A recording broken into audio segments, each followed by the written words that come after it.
This week's video is sponsored by the upcoming Kickstarter for Nimble, a rule set for streamlining your 5e game. Imagine faster and more tactical 5e combat, minimizing tedious waiting, wasted turns, and absolutely unnecessary bookkeeping while maximizing player agency, DM agency, and giving your players the opportunity to make quick but interesting and very flavorful choices inside of an already existing 5e game. If that all sounds too good to be true, then I have the Kickstarter for you to check out.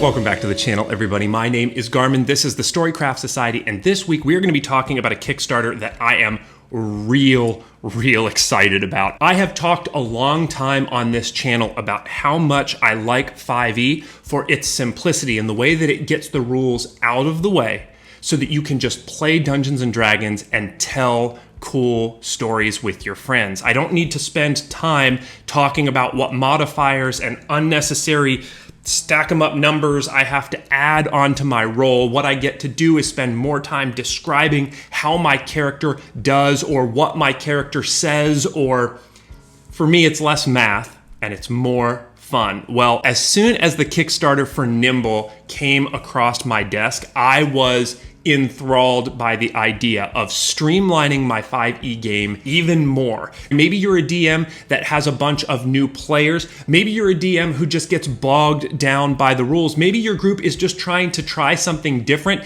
that will give you the opportunity to spend more time on narrative and less time on rolling. I think that this is a really cool system that can be plug and played into your already existing 5e game. And the cool thing is that there's almost really no risk with it, because each little section of rules is like its own module that stands alone that you could plug in, see how your group likes it, and then pull it out if they don't. You could take all the rules, you could take one of the rules, you could take little bits and pieces of the rules. But really, I cannot wait to start talking about it, so I'm just gonna start talking about it. Let's jump into it. So what I'm going to try to do in this video is go over overviews of some basic concepts that Nimble does. I don't want to give necessarily everything away, but I want to talk about the things that I feel like most people would, if I'm going to be honest, kind of love or hate, because if your type of group really likes the mathematical complexity and the, number crunchy bit of trying to get the most optimal math on your character sheet, this might not be the system or the version of a system for you. But if you're the type that you get annoyed with having to spend a lot of time on the math, I think you'll like it. Okay, so the first thing that I would like to talk about is how Nimble handles attacks. Now, I want you to go ahead and just buckle your seatbelts up, because this is going to get crazy very quickly. The thing that they get rid of is armor class. It's gone. It's kind of another thing eventually, but right now, it's gone. The way that works is you almost always hit. Let's say your first level fighter is going to swing their short sword at the goblin. They will declare one of their damage dice as their primary die. In this case, there's only 1d6, so there's only one die to consider. And when you roll, that primary die will either get a 1, a number in between, or a 6. A 6 is considered a critical, a 1 is considered a miss. But anything else in between is just damage that you automatically deal to your enemy. There is still a little bit of chance, but for the most part, you are more likely to do something and do it quickly with only one die roll. If you crit by getting the highest number on your damage die, like the 6 on that d6 example, you get to then roll your damage die again, and then that is going to continue stacking. So if you keep rolling 6s, you get to keep rolling damage. So you could end up with that 1, if you just keep rolling 6s over and over and over again, that could end up being 30 points of damage or something crazy, which I just think is such a cool system, and it gets you making attacks quickly, and it doesn't require a bunch of rolling. And honestly, at this point in the video, I imagine that some of you out there are already starting to sweat, shake your head, or groan because you just hate this system. And I think that that is a very valid way to be for certain tables. But for me, when I heard this, I was like, it's taking the non-cinematic stuff out of D&D, the dice rolling, and simplifying it down to basically the minimum that it has to be to retain the potential to miss, but also the chance to do really, really, really awesome things. And also with that said, it gives this interesting dynamic to the weapons, because a dagger is infinitely more likely to miss, but it's also infinitely more likely to crit, whereas the bigger damage dice, like a D12, is going to be infinitely less likely to crit or miss, but it is going to be way more likely to give you consistent damage. And that's an interesting mechanic that in D&D we don't really get into, where every single character is rolling a D20 and adding their modifier. One thing that I will mention as a side note about this particular rule that I think I would have to see in action in a game before I make a decision about it is I could see this getting really dangerous for PCs really quick at level 1. And the example that I give is you have a 1 in 4 chance to crit with a dagger, which means that if your goblins are carrying daggers, they have a 1 in 4 chance to crit. And then they have a 1 in 4 chance to crit again on that damage, and then a 1 in 4 chance to crit again on that damage. It would be nothing. I mean, I don't know what the math is, but it seems like it would be very frequent that you could end up stacking up a whole bunch of critical damage and knocking out level 1 PCs like crazy. But again, that comes down to where DMs maybe need to fudge the rolls, or maybe at low levels, you just take the crits entirely away from the monsters. Just kind of like nerdy DM craft stuff that I think is at least kind of interesting. All right, so let's move on to another one. The way that traditional D&D 5e handles a player's turn is they can move, they can take an action, they can take a bonus action, and then somewhere in the rest of the turn order, they can take a reaction. This is something that I as a DM have struggled teaching to new players, and it shouldn't feel like it's something that's that complicated, particularly to people who have been playing tabletop role-playing games for a really long time. But for new players, this can be a really confusing thing, and I think that the way that Nimble handles this is very, very streamlined. So what they give you is 3 action points, and those action points can be spent to move or take an attack, and those things are not restricted. You could move, move, move. 3 action points, spend 1 to move 3 times. There you go, that's your turn. Or you could attack, attack, attack. Anything that would give you an ability to use as a bonus action or as a free action, something like the cunning action that the rogue gets, you can take for 0 AP on your turn. Casting spells, if they are leveled, require 2 action points, whereas bonus action spells take 1 action point. I think that's probably the most fiddly thing to remember in the action point system that Nimble presents. And then the final thing is if you are making attack, attack, attack with your 3 action points, stacking disadvantage applies to the final. So on the first one, it's just a regular attack. You're rolling 2d20 and taking the lesser on the second, and 3d20 and taking the lesser on the third. Now I'm gonna read this from the book. This is a designer's note on this system, and I think that it's very telling for what the designer's mindset was when putting this together. Designer's note: this greatly improves tactical decisions. Grappling, shoving, moving, and reactions are all far more interesting choices now. You could attack 3 times at level 1, but there are diminishing returns. This is a really cool concept because now making an attack and then shoving, that's cooler because you're not taking that shove action at a disadvantage, but the second attack would be. You're gonna get a lot more things happening in your combat than just the traditional, I run up, I hit them, they run up, they hit me. Here's another opportunity for me to say I am not going over every little tiny bit of these rules. I'm just giving you the little bits of flavor so that it either piques your interest or tells you that it's not something that you'd be interested in. I keep coming back to this over and over myself. Every one of these, if nothing else, are intriguing for me to try in my game, because if you take this action point system, you could not take the attack system. And you could just drop the action point system in for one session and see what your players think. If they love it, great. Keep it as a rule for your table forever. If they don't like it, maybe drop that one and put the attack option in. See what they think of that. If they like it, keep it. If they don't, you can move on to another. It just feels really cool to me, I'll be honest. The idea of little tiny modular rules that you can pop in and pop out, really cool.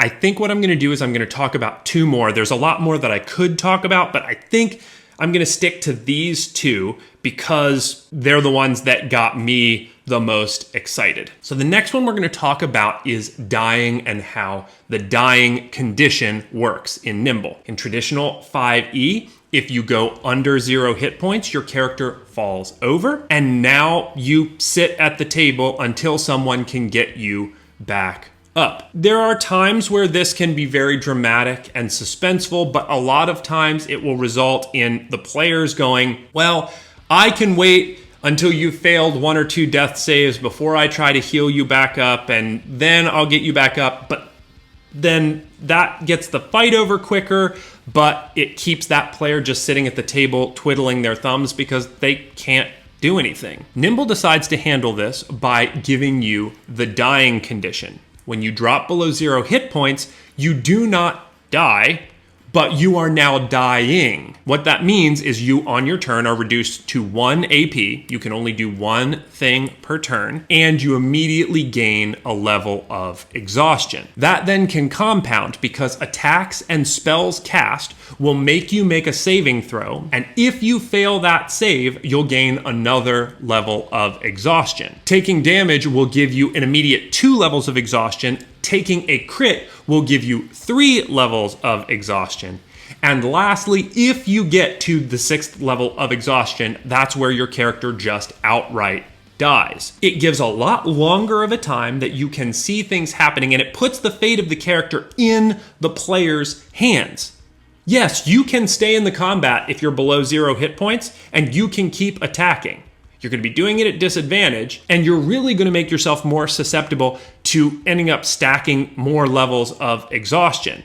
But you also could try to get yourself to safety and try to help from a distance if you can, or drink a potion, or get yourself away. It keeps the player, even though they are dying, doing something on their turn. I'm going to give a quick read of the designer's note here because I think it's very telling also. Designer's note: going unconscious and being in timeout is not fun. Instead, now you can still play your turn and have choices to make. Do you block, run away, drink the last potion, or attack and risk injuring yourself further? There is still a real risk of permanent death, but PCs can see it coming sooner and actually do something about it. They have a chance to contribute, or if all is truly hopeless, they can at least role play their dying words. I feel like that sums it up really well with this dying condition, and a really, really cool addition that you could just boop, drop into your game, see how it works. All right, so the last thing that I'm gonna talk about is how monsters work, because again, I'm typically behind the screen most of the time. So this was the section that I was most interested to see how the monsters would be on my side of the screen. To keep the combat quick and easy to run for DMs, the monsters automatically hit just like PCs, but they don't get action points. In the Nimble system, for monster attacks, they are gonna get a slight damage increase, so they would roll whatever their damage die is,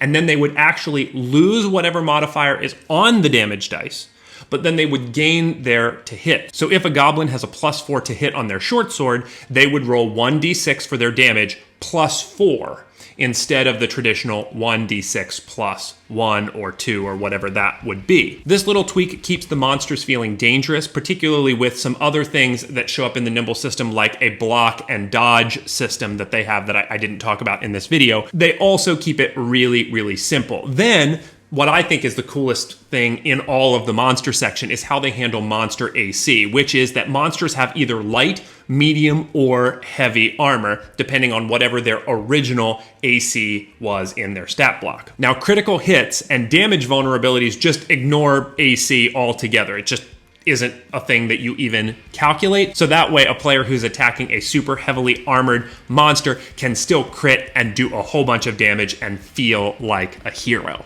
one of the first things that jumped into my mind when I started looking at this Kickstarter is the old adage that we have always heard, that Dungeons & Dragons is 30 minutes of fun spread out over 4 hours. And I, as a DM, do everything in my power to minimize that effect at my table. I try to take the mundane and make it exciting. I try to remember that even when the goblin is swinging their sword, I try to paint it into as much of a picture as possible. Even if they miss, I try to describe the blade just very faintly nicking the end of my PC's nose so that they know that they really got away with one. And hopefully that keeps my players invested in their characters and invested even when the combat isn't necessarily that mathematically engaging. Nimble does this in a lot of ways, but they're going at it not necessarily from the narrative side, but they're going at it from the rules side. Now, I could make this video 2 hours, 3 hours, 4 hours long and just keep talking about all of the cool things in this system, but I think I've talked enough and showed enough of it that it will make it real clear whether this system is right for you. And the best part that I can say about all of this is the plug and play nature of this system. You don't need to decide if the rules are right for you and your table in a big lump effort where you're like, hey, everybody, take this huge rule book and read it and learn it so that we can try it for our next campaign. You can just pick an idea, drop it into your current campaign, play it for a session or two, see if you like it, and then keep it or get rid of it if it doesn't do anything for your group. I love that modularity, if that's a word. I just think that that's very cool and a neat thing that we could all try as DMs and Dungeons & Dragons players. But with that said, hopefully you enjoyed this video. Definitely let me know what you think of it down below. This is definitely the type of thing that I think could encourage a lot of conversation down in the comments below. I would just love to hear what your thoughts are. But thank you so much to Evan for sending this over. This has been an absolute blast for me going through all of these rules and figuring out how or what I think of them, just even as conversation pieces that I could bring up to my friends the next time that we're waiting for somebody to get there when we're playing D&D. I cannot wait for the Kickstarter to go live, and all of you can check it out as well. So I'll put links to all that stuff down in the description. If you enjoyed this video, do all of the YouTube stuff. Share this video with a friend that you think would enjoy it. That's the #1 way that you can help out a small YouTube channel. Like the video, subscribe, all that stuff. If you're new to the channel, welcome. Thank you so much for hanging out with me today. And I think that's it for this week. So until next week, I'll be seeing you.